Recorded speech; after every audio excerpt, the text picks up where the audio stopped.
Good morning, everyone. Good morning. The kids' timing on doing the Monster Mash was not quite conducive to our meditation, but I always say you can't let outside noises bother you during that time. And you did a lovely meditation. But they had all those balloons from last week, so they were doing the Monster Mash, popping the balloons. Anyway, good morning. My message this morning is titled, Beyond Our Imagination. And let's look at this for a moment, this statement for a moment, or question. What in our life has transpired to bring us something or someone beyond our imagination? Is my mic on? Turn it on. Not yet. Yeah, it's on. Just need to be up a little bit more. Thank you. And last week, if you were here, people shared some of their favorite Unity memories and everything, which was a beautiful thing. And I really thought that was a moment of people sharing something that was beyond their imagination, something that happened that was deep and loving, and it was, I called it a love fest. And, we're blessed in so many ways, but we don't even always talk about it. In fact, things can happen throughout the week or the day or whatever, and we might in that moment say thank you, God, or feel like we're blessed, but we might not share it with anybody else. And if we really want to be blessed with more things that are beyond what we can imagine in our lives, then we do need to share it. We do need to say to someone else, even if it's one person, man, I had the greatest thing happen today. Because it not only does it give hope to other people, but it builds your own faith in knowing that you do deserve the good that is there for you. And I've had many things transpire in my life that were beyond my imagination. But when Reverend Warren and I met, I knew the moment I walked in his print shop, and I knew in that moment that he was in love with me, just by the way he looked at me. And really, we just stayed friends. He was printing. Well, I'll tell you what it was. There was a guy that came up to the counter, and he said, may I help you? And I said, well, I need to speak to the manager. And Warren had his back to me like this, and when he turned around, he's like, oh, I'm the manager. So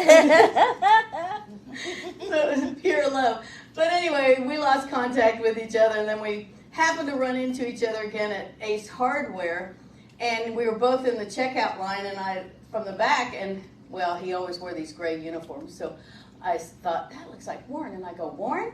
And he turned around and he looked at me once again with that look in his face. So I knew he was still in love with me. But the good part was he hadn't ever gotten married. And the good thing for him was that I was divorced. So I was no longer married. And then fast forward and we got married. But I never thought that I would find somebody that was, truly a person that I could relate to so well and trust and love. And it was beyond my imagination in that moment to know that somebody was going to be there like that for me. And I'm blessed every single day by you, honey. My honey bunches of those. But those moments that we feel joy or happiness or love, even if it's only for a nanosecond, are opportunities for us to take in and really allow that to well up within us and feel those feelings. Because again, once we feel them, then we can send that energy out into the universe. And it kind of goes along with the saying, you reap what you sow. A lot of people think that's a bad thing, but really if you look at this is the time of year of harvest, and you look at that, then you see that what you're sowing is reaping in a beautiful way. And that's why we have to go beyond our imagination and see that. From Galatians 6, I'm sorry, I forgot to show you that picture. Fast forward, we got married. That's a beautiful picture. It is. I love that one. Look at that face. Who's got the look in their eye? Exactly. I had to tell you this, at our wedding, everybody that I had invited, my friends and family, all that stuff, they all knew that I'd been in this bad relationship. So when Warren and I decided to get married, everybody was like, well, how do you know, he's not going to be like the other person?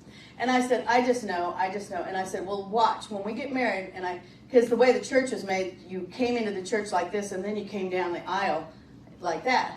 And so with everybody standing up, I knew he wouldn't be able to see me till I came down the aisle.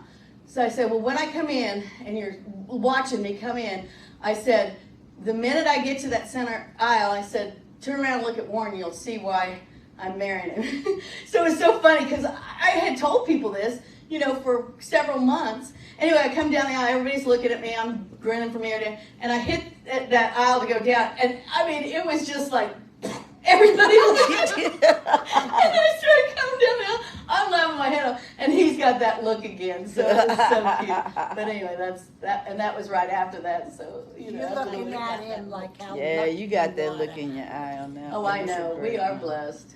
We are truly blessed. Okay, from Galatians 6:9, let us not become weary in doing good, for at the proper time we will reap a harvest if we do not give up. That's the key. We can't give up. We have to know that whatever we are reaping right now is going to bless us somehow at the right and perfect time. And, that's even in nature. What you tend to in your gardens, what you plant in nature, or even just pruning a tree or a bush, you're going to reap a better harvest. It's going to look better. It's going to be better. All is going to fall into place. And if we just follow the idea of nature, then we know that for ourselves, if we nurture ourselves, then we are going to reap a harvest of more blessings. And we do know that the harvest isn't always easy, don't we? Yeah. Sometimes we struggle with life. Sometimes things are difficult. Sometimes we get thrown things back and forth. Sometimes we think we can't go on. Sometimes we just fall short. We have these struggles that feel so real and out of control. But you know what? That's what growth is all about. Sometimes you have to push through and know that whatever is happening, there's good that's going to manifest at some point in your life. From the Institute of Transformational Nutrition, believe it or not, I found this explanation of spiritual growth. Spiritual growth is defined as the process of developing self-identity, nurturing meaningful relationships with others and or a higher power, communing with nature, and recognizing wholeness and unity. Isn't that a beautiful statement and definition? And I like to think that it goes along with our 5 basic unity principles. And if you will, join me in saying them right now. There is only one presence and one power, active as the universe and as my life, God the good. 2, our essence is of God, therefore we are inherently good. This God essence, called the Christ, was fully expressed in Jesus. The Christ is in each of us, and we honor that aspect. 3, we are co-creators with God, creating reality through thoughts held in mind. 4, Through prayer and meditation, we align our heart mind with God. Denials and affirmations are tools we use. 5, through Thoughts, words, and actions, we live the truth we know. So you see how that aligns with that statement? And understanding these 5 basic unity principles already puts us in a different frame of mind than maybe what we have been told in the past, maybe what we're hearing all around us, even the conflict in the world. If we align with these 5 basic unity principles, we can see a better vision of even peace on earth, of even living our day-to-day life. From the ILI team, they explain spiritual stretching like this. When we stretch our bodies, we become more flexible. When we challenge ourselves mentally or stretch our minds, we grow in our knowledge, reasoning, and understanding.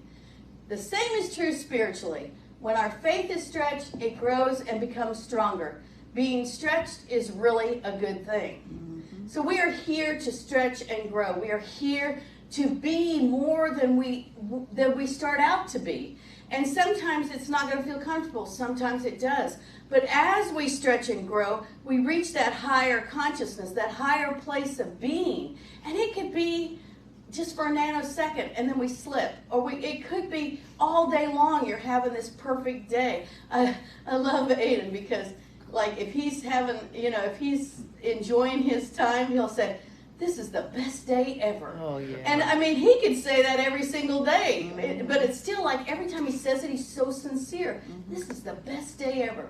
And when he got here this morning and saw all the decorations and everything, he said, "This is the best day ever." And I was just like, that's good. I have to use that in my talk, Aiden.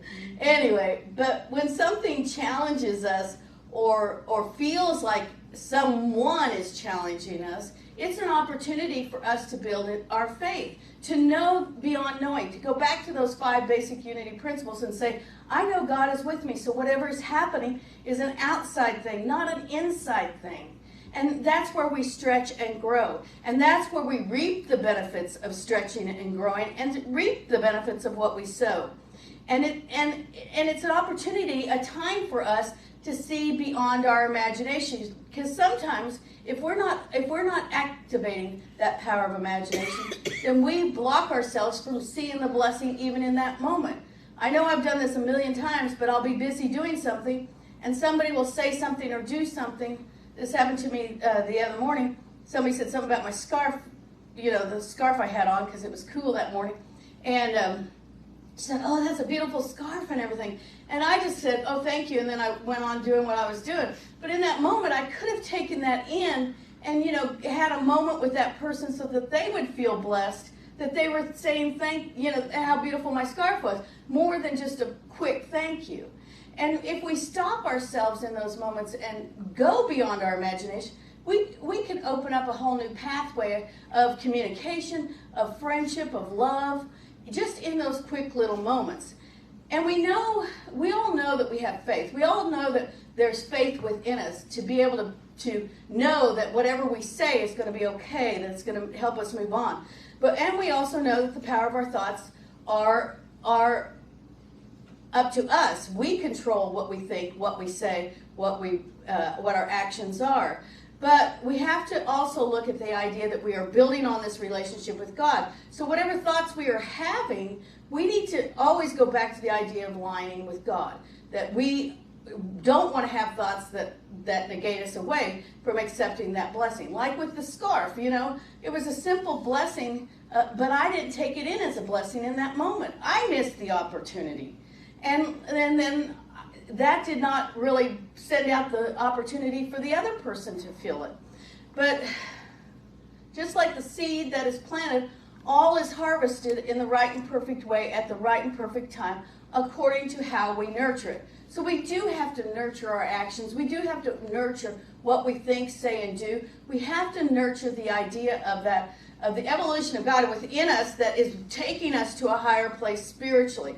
Now, I found these couple paragraphs that I want to read from Emily Cady's book, Lessons in Truth.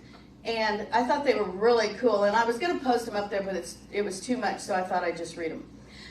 Some persons carry in their faces a strange gray look that comes from an abnormal sitting in the silence, as they term it. So praying too much.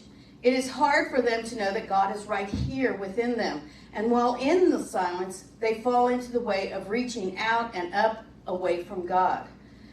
Such an earnest men, truly feeling after God, if by chance they may find God, when all the time he is near them, even in their very hearts, thus do not reach out. This is as though a seed were planted in the earth, and just because it recognized a vivifying, life-giving principle in the sun's rays, it did nothing but strain and stretch itself upward and outward to get more of the sun.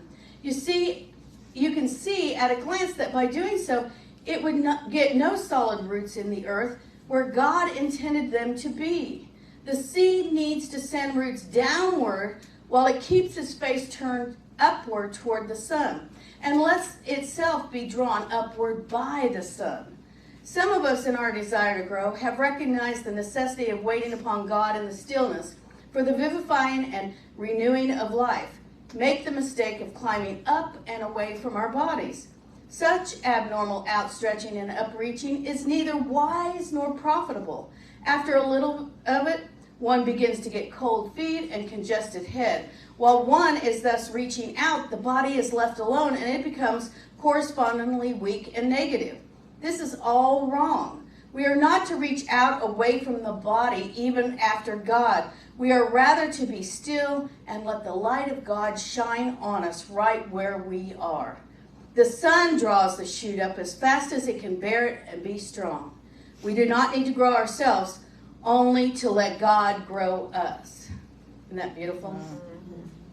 And we do this sometimes, in our beseeching prayers where we ask God to, oh God, please help us. You know, we might feel bad or be sick or whatever, and yet we're still reaching out there for God to come and help us, or beseech God, don't let this continue, or whatever it is. Don't let that person call me. Don't let that person show up. Whatever it is, when all we have to do is turn within and let God do what God does, which is always what?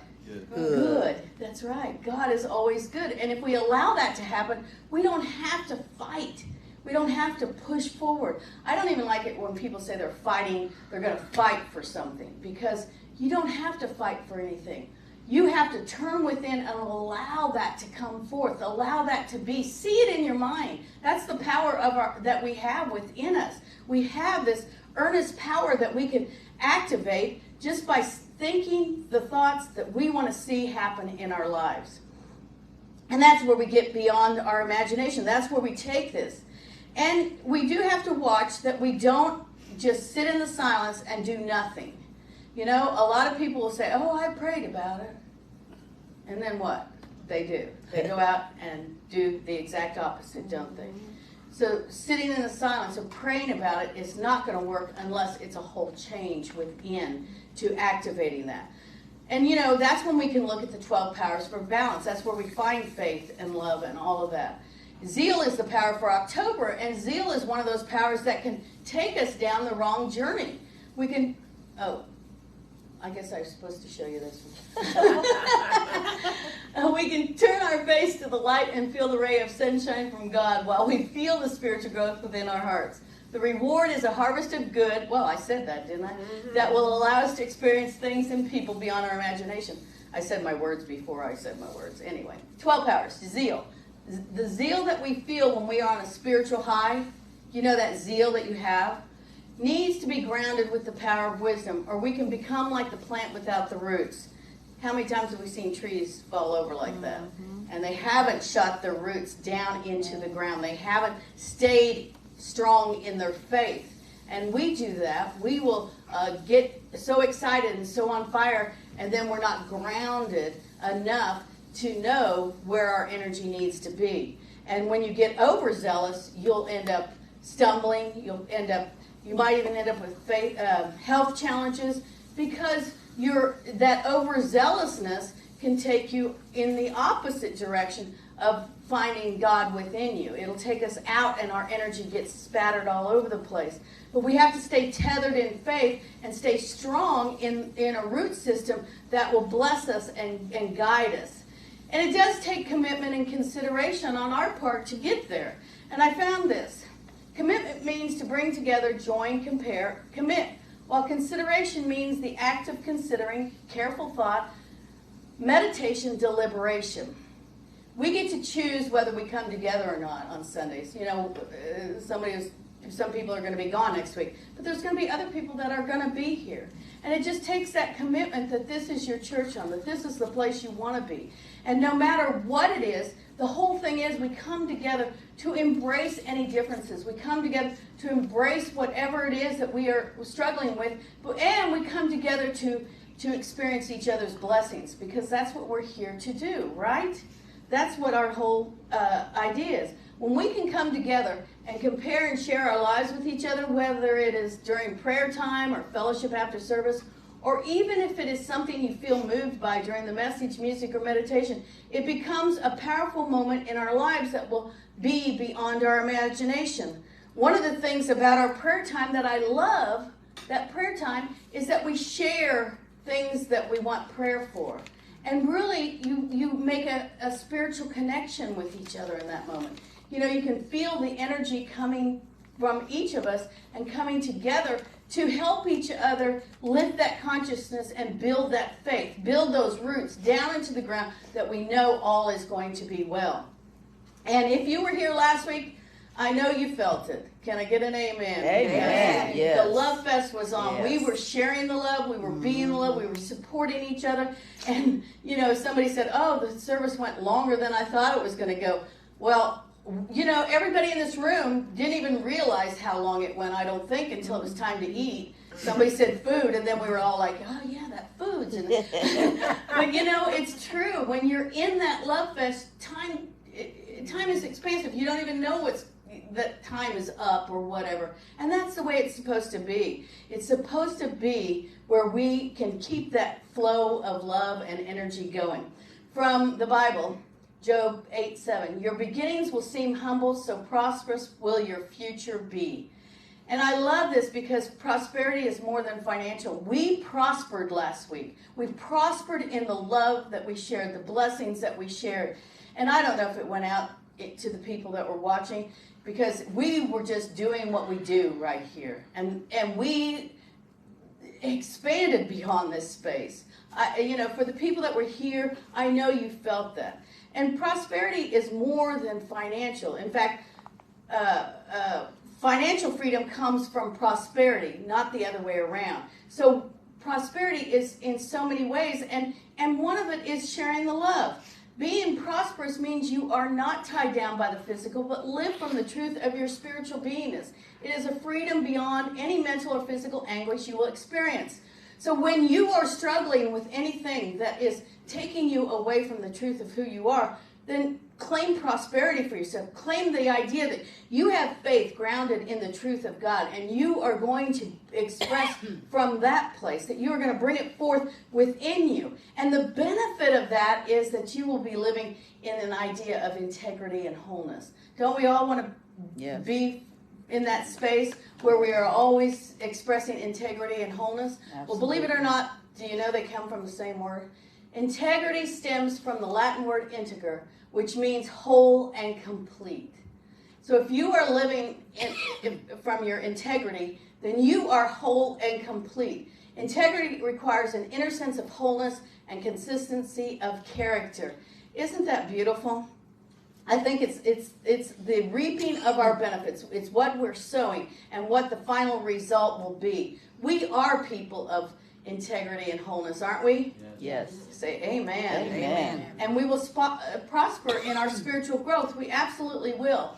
Because right now I invite us to not give up on each other, but shine the light of God on all, so that all of us can tether ourselves in truth and together spiritually grow beyond our imagination. Thank you for being here. God bless you.